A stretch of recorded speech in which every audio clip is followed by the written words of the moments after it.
This DLC adds about 4 hours worth of play. Depending on your playstyle, it took me about 3-ish. If you go through really slow on the main quests and sort of, like take your time and stuff, it'll take you about 4 to 5 hours. But because of how big, like this is about 1.5 times bigger than the pit, so it's a huge environment. There's 31 locations to discover, but you only need to find 29 to get that achievement, Bog Walker. So, you're doing all this stuff, and I can't believe you haven't bought it. It's fucking so good. And it's so cheap! God!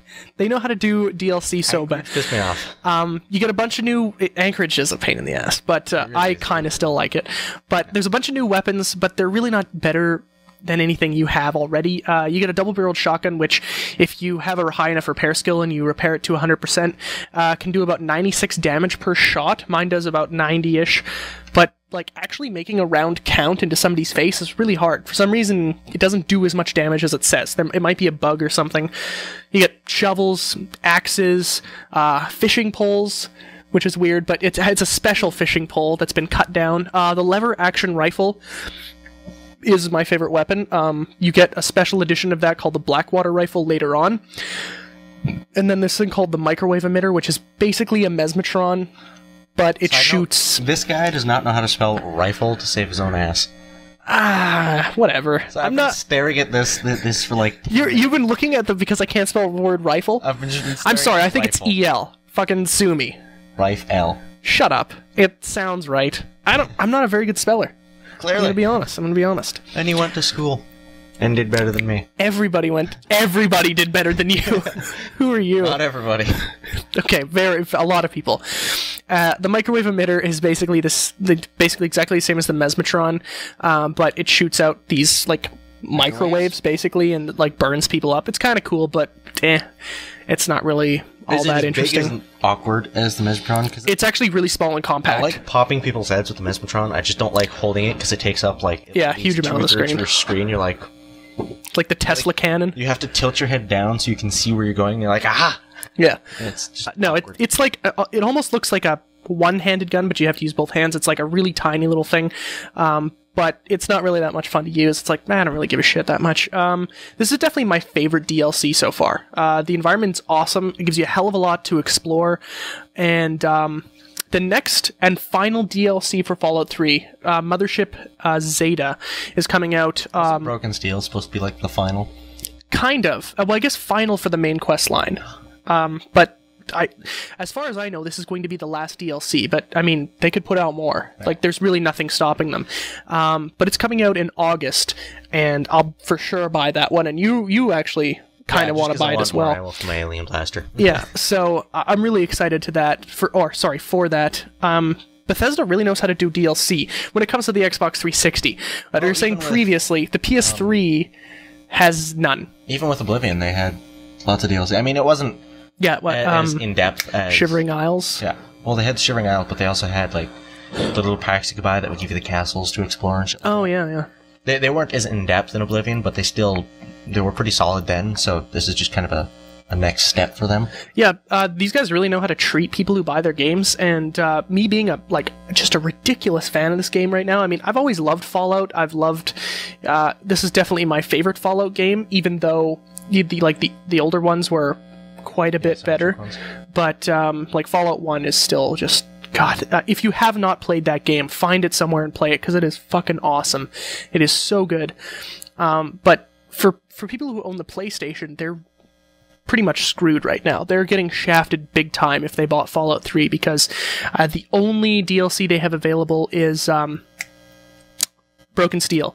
And the other 4 are going to come out on basically after Mothership Zeta comes out for the Xbox, and then probably a few months later. So they're really getting shafted right now, which is unfortunate, because they're missing out on a lot of good content. Yeah. I mean, this game has easily stretched over 300 play hours. This isn't really good content. The only part I liked about Anchorage was finishing it. Actually get out, and you're going to get your winterized T-51 armor. Yeah. And you turn around just to see the outcasts just shooting the shit out of each other. Oh, so that happened in yours too? Yeah. Okay, I thought I just fucked up or something. I thought you could actually... That was just a strange occurrence. They argue with him, the leader. Yeah. Because you're sharing technology. Or he's sharing it with you. I actually reloaded it, went back so I could listen to it. They're actually arguing with the leader of that little group of outcasts because he's sharing the technology when the Brotherhood is supposed to be gathering technology. So they're like, you're not doing your fucking job, and they just gun him down on the spot. But he has some good stuff, though. He has some good stuff, but it was just like, power armor, gunfire, turn around, like half the That's really good power armor, too. It was like, the winterized T-51B power armor. That's like the big giant crank it has on the back of it. Yeah, it's pretty cool. Well, it's like a big magnet too, so you can stick your gun on it when you go into when you just like holster your gun. Like this game, unreal. Like if you do not have Fallout 3, what the fuck are you doing right now? What are you doing with your fucking life? Game of the Year edition, because it'll probably just have a pack with all the games. So. Yeah, I don't know how much that would be though. I'd probably like $80 or something. Even then, like, I could imagine it being as just regular retail prices. Because this game has clearly gone down. Well, it's over there, but clearly it's gone down in price since release, so I imagine this game will just come out at regular retail price. That's true. I mean, that's actually probably a good idea. But this game, easily now 300 hours plus of content that you can explore, and the worlds are huge now with because I still go back to the pit all the time to do little mini side quests and stuff, bringing like teddy bears and stuff to the baby that you can either steal or help out in the pit. And there's like you can bring back a bunch of scrap metal and stuff like that and go to the ammo maker machine and create a bunch of ammo, and it's still a pretty wicked environment. The one part I hated about all of the DLC was the achievement in the pit for finding all 100 steel ingots. Holy fuck. That was ridiculous. But when I finally found it, I was like, fuck this game, and I threw my controller down, and I was like, I finally got it. And I walked away for a long time. And then ran to pick up his controller going, I'll never do it again. Yeah, and then I started playing, more and more hours of this game.